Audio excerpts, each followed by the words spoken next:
ইতিমধ্যেই শহরের ৬টি জায়গায় ইডি তল্লাশি শুরু হয়েছে। পুরো নিয়োগ দুর্নীতি মামলায় এবার ইডির এই তল্লাশি অভিযান ফের বেশ কিছুদিন পরে পুরো নিয়োগ দুর্নীতি মামলায় এই শহরে একযোগে ৬টি জায়গায় তল্লাশিতে নেমেছেন ইডি আধিকারিকরা। আমাদের প্রতিনিধি প্রকাশ সিনহা রয়েছেন আমাদের সঙ্গে। প্রকাশ, কি জানা যাচ্ছে, কোথায় কোথায় পৌঁছেছেন এরা?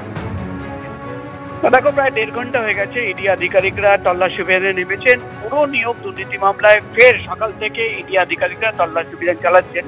মূলত তারা রয়েছেন লেক টাউনের নিতাই দত্ত, তুমি জানো তিনি মন্ত্রী ঘনিষ্ঠ, সুজিত বসু ঘনিষ্ঠ, তিনি দমদম মিউনিসিপ্যালিটির সঙ্গে অ্যাটাচ ছিলেন এবং তার একটি বাড়িতে আগেই তল্লাশি অভিযান চলেছিল, আরেকটি বাড়ি যে বাড়িতে আগে তল্লাশি অভিযান হয়নি। এবং ইডি আধিকারিকরা দাবি করছেন যে তারা নতুন এই বাড়ির একটা খবর পেয়েছিলেন, তাই নিতাই দত্তর বাড়িতে ইডি আধিকারিকরা পৌঁছে গেছেন, সেখানে তল্লাশি অভিযান চলছে। এবং ইডি আধিকারিকরা রয়েছেন নাগের বাজারে দীপক দে, যেটা ইডি সূত্রের খবর, একজন চার্টার্ড অ্যাকাউন্টেন্টের বাড়ি, এবং তার বাড়িতেও ইডি আধিকারিকরা তল্লাশি অভিযান চালাচ্ছেন। এছাড়া কাকুরগাছিতে সঞ্জয় পোদ্দার বলে একজন অডিটর, যিনি অডিট করেন, বিভিন্ন একাধিক কোম্পানির অডিট করেন, তার বাড়িতে রয়েছেন ইডি আধিকারিকরা। মূলত যেটা ইডি সূত্রের খবর, পুরো নিয়োগ দুর্নীতি মামলা তদন্ত করতে গিয়ে একাধিক তথ্য এবং একাধিক কোম্পানির নাম সামনে আসে, যেটা ইডির তরফে জানানো হচ্ছে বা ইডি সূত্রের খবর যে পুরো নিয়োগ দুর্নীতি মামলা তদন্ত করতে গিয়ে যে ব্যক্তির নাম উঠে এসেছিল, চেয়ারম্যান বা প্রাক্তন চেয়ারম্যান বা ভাইস চেয়ারম্যান, তাদের একাধিক কোম্পানির হদিশ পাওয়া যায়। এবং সেই হদিশ, সেই কোম্পানির তথ্য সামনে রেখেই কিন্তু যখন তল্লাশি অভিযান চালানো হয় তখন এই চার্টার্ড অ্যাকাউন্টেন্ট বা অডিটরদের নাম পাওয়া যায়। এবং সেই সূত্র ধরেই কিন্তু আজকে ফের পুরো নিয়োগ দুর্নীতি মামলায় তল্লাশি অভিযান শুরু করেছেন ইডির গোয়েন্দারা। এবং তুমি জানো নিতাই দত্ত লেক টাউনের তার বাড়ি, তার বাড়িতে এর আগেও কিন্তু একবার তল্লাশি অভিযান চালানো হয়েছিল।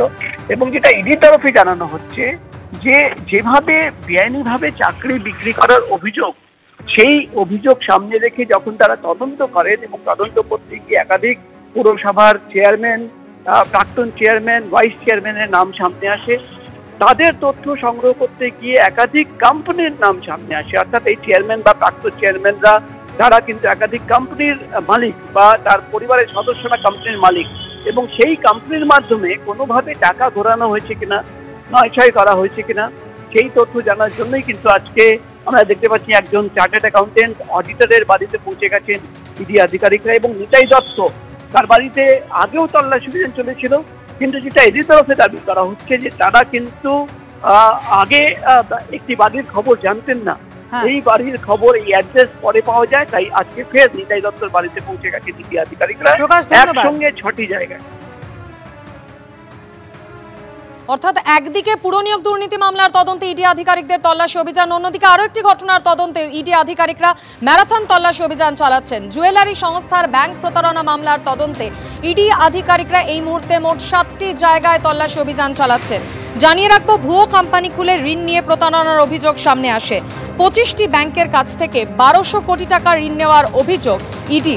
জুয়েলারি সংস্থার কর্তা এবং কর্মীদের বাড়িতে অভিযান চালাচ্ছেন কেন্দ্রীয় তদন্তকারী সংস্থার আধিকারিকরা। অভিযান গিরিশ পার্কের বাসিন্দা চার্টার্ড অ্যাকাউন্টেন্ট বিশাল পাতোদিয়ার বাড়িতেও।